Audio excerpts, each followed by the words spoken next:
It's July 2016 and Yahoo has been sold to Verizon for $5 billion. It's a lot of money, but sometimes life isn't about where you're going, but rather where you've been. And because of this, Forbes runs the headline, Yahoo sells to Verizon in saddest $5 billion deal in tech history. Of course, things got arguably even sadder just this month, May 2021, when, after 5 years, Verizon gave up on Yahoo, leading to another brutally blunt headline, this time from The Verge, which announced, Verizon sells AOL and Yahoo for about half of what it paid. So, what's the deal? Businesses generally succeed until they don't. So what makes Yahoo's demise such a spectacle? Well, for one thing, they pioneered much of the early internet, helping to establish its culture and launch early versions of many of the world's most popular web applications.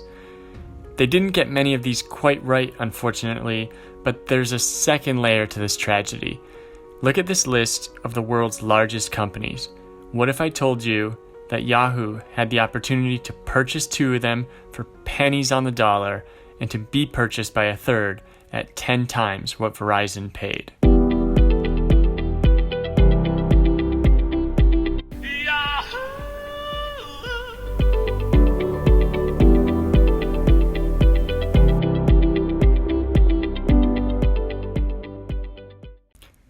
Yahoo was founded in 1994 by Stanford grad students Jerry Yang and David Filo, who initially were just trying to organize useful websites. It soon evolved and became massively popular as the premier stop for everything a person needed to do on the internet.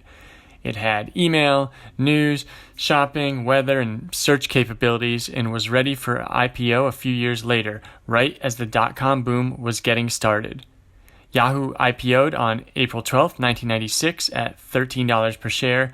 It opened at $24 and closed up at $33, giving it a market cap of $848 million.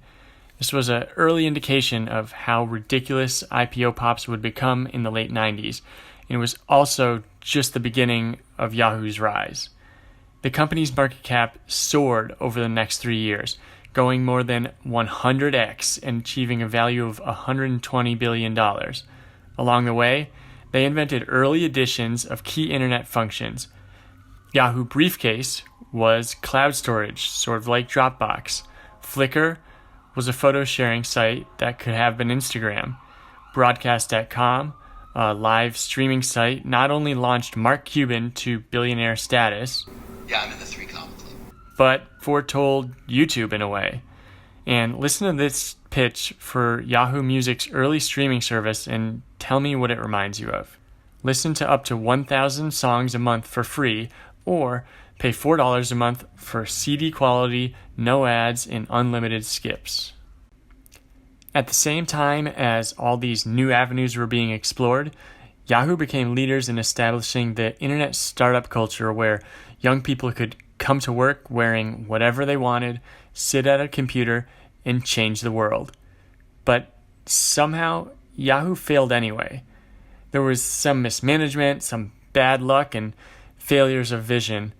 And after the fact, people have explained their demise by arguing that Yahoo was second best at everything in markets where winner took all. But none of that really should have mattered, because there were 3 specific moments in Yahoo history where, regardless of whatever else happened, they could have made up for just about all of their missteps. First up, there's Google. In 1999, Larry Page and Sergey Brin were grad students at Stanford, much like the Yahoo founders had been a few years prior.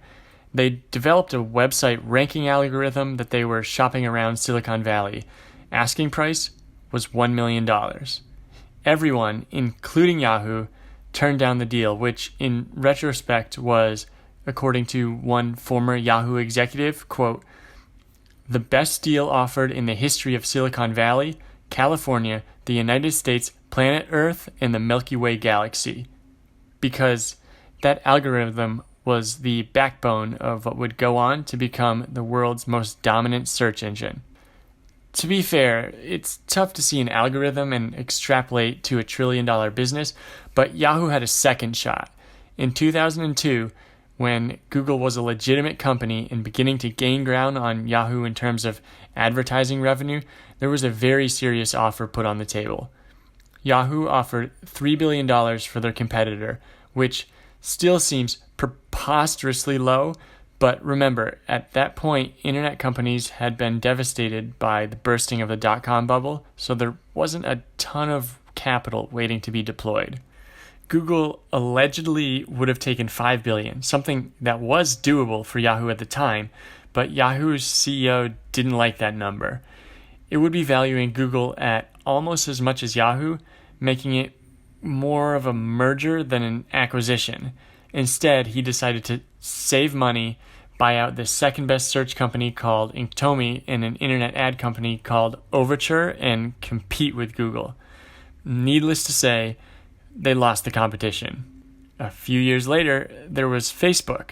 Yahoo once again had the opportunity to make a very timely acquisition. They proposed what many people believed was an offer too good to refuse to purchase Facebook in 2006. Mark Zuckerberg and company were given the opportunity to sell out for $1 billion.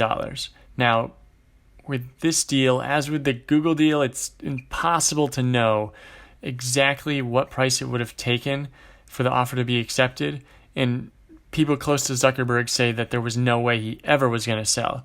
But his problem is that he only controlled 25% of the company. Peter Thiel, who along with Jim Breyer were the two other board members at the time, has said that originally he was pushing Zuckerberg hard to take the deal. Ultimately, he sided with the young founder and didn't force the sale, but clearly Yahoo wasn't too far off for a point where Thiel and Breyer would have won the day and taken the money. Finally, there's Microsoft. In 2008, with Yahoo thoroughly beaten by Google, now they had become the target. Microsoft reached out and offered to buy the company for $44 billion. They wanted to take on Google in search, and they thought that Yahoo could help. This was a huge premium to what Yahoo's stock was valued at the time, but the company refused. Despite the over-market offer, they believed that Microsoft was undervaluing them. Of course, history proved them wrong, or at least it seemed to. Maybe Microsoft could have done something with Yahoo that Yahoo itself was incapable of. And that's sort of the inverse of a common criticism that pops up in articles about how there's some alternate universe where Yahoo became the global leader in both search and social. Maybe there was just something off at Yahoo. Broadcast.com didn't become YouTube, and Flickr didn't become Instagram, and so on. Maybe not because they were too early, but because Yahoo didn't know what to do with them. Maybe the Yahoo version of Google and Facebook would have just ended up second-rate projects as well, and there'd be Harvard Business School case studies about how Bing came to dominate search. Yahoo's most successful products instead might be those that its alumni went on to create after leaving. There's WhatsApp, Slack, Cloudera, and many more massive companies that in part owe their existence to the culture Yahoo instilled in their founders. It's almost like the place bred great ideas and terrible execution. And there's one more thing.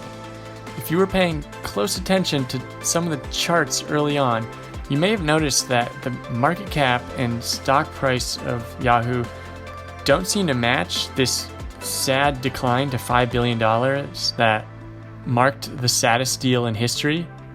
That's because of the 10 largest companies in the world, Yahoo didn't have the opportunity to make deals with 3 of them. They had the opportunity to make deals with 4. And when Verizon bought Yahoo for $5 billion, it left behind a holding company with tens of billions of dollars in Alibaba stock, purchased in what is considered by many to be the best deal in Silicon Valley history, made by Jerry Yang in 2005. The details of that deal are what I'm going to be covering in my next video. Thanks for watching, guys.